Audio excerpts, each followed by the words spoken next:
జై శ్రీరామ్. శుభాలకు స్వాగతం, అమ్మకు సుస్వాగతం. లోకమంతా డబ్బు చుట్టూతోనే తిరుగుతూ ఉంటుంది. ధనం మూలం ఇదం జగత్ అనే లోకోక్తి చెబుతుంది కదా. నిత్యం లేచింది మొదలు నిద్రించేదాకా ప్రతి ఒక్కదానికి డబ్బు అవసరమే.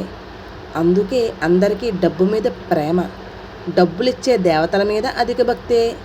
అందులోనూ వరాలిచ్చే వరలక్ష్మీదేవన్న, ధనలక్ష్మి అన్న, అమ్మవారన్న అంటే ఇంకా ఎక్కువ భక్తి. ఈరోజు ఆమె అనుగ్రహం పొందడం కోసం సాయశక్తుల పూజలు, వ్రతాలు చేస్తూ ఉంటాం. ఇంటిని పరిశుభ్రంగా ఉంచుకుంటూ ఉంటాం, ఒంటిని పరిశుభ్రంగా ఉంచుకుంటూ ఉంటాం. అయితే మనసును మాత్రం ఎవ్వరూ పట్టించుకోరు.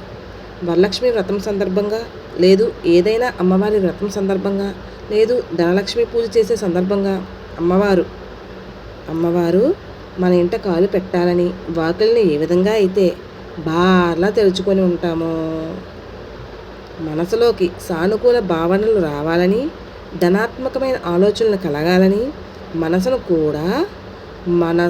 కూడా అదే విధంగా తెరిచి ఉంచుకోవాలి. మురికి పట్టిన భావాలను, ఆలోచనలను శుభ్రం చేసుకోవాలి. కుళ్ళుబుద్ధిని కడిగేయాలి. పిరికి మాటలను, పిరికి భావాలను తరిమి కొట్టాలి. ధైర్యే సాహసే లక్ష్మి అన్నారు కదా. అంటే మనసులో ధైర్యాన్ని నింపుకోవాలి. ఇది చెప్పినంత ఈజీ అయితే అస్సలు కాదండి. ఎందుకంటారా, ఈ మనసు చేసే గారడి అంతా ఇంత కాదు. ఎప్పుడూ స్వార్థం కోసమే ఆలోచిస్తూ ఉంటుంది. వాళ్ళు బాగున్నారు, నేను బాగోలేదు. వాళ్ళు బాగా డబ్బులు సంపాదించారు, నేను ఇలాగే ఉన్నాను, వాళ్ళకి నుంచి సంపాదించాలి. కాబట్టి మనసులో ధైర్యాన్ని నింపుకొని కుటుంబ సభ్యుల పట్ల, తోటి వారి పట్ల ప్రేమను నింపుకోవాలి. నేను బాగున్నాను, నాతో పాటు అందరూ బాగుండాలి, నేనే బాగుండాలి అనుకోకుండా 10 మందికి సహాయం చేస్తూ ఉండాలి. ఐశ్వర్యం అంటే కేవలం డబ్బు ఒకటే కాదండోయ్. ఆరోగ్యం, ఆయుష్, ధన కనక, వస్తు వాహనాలు, దాసాదాసి జనం, సంపదలు, నిన్ను ప్రేమించేవారు కనీసం మన చుట్టూ అయినా ఉంటే చాలా మంచిది.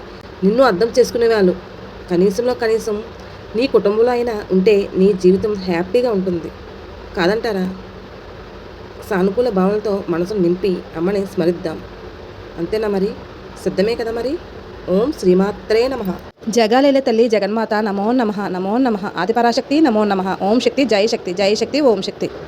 ధర్మబద్ధంగా సంపాదించిన సంపదలన్నీ స్థిరంగా నిలిపే అష్టలక్ష్మి నమో నమః. నమో నమః. నమోస్తుతే, నమోస్తుతే.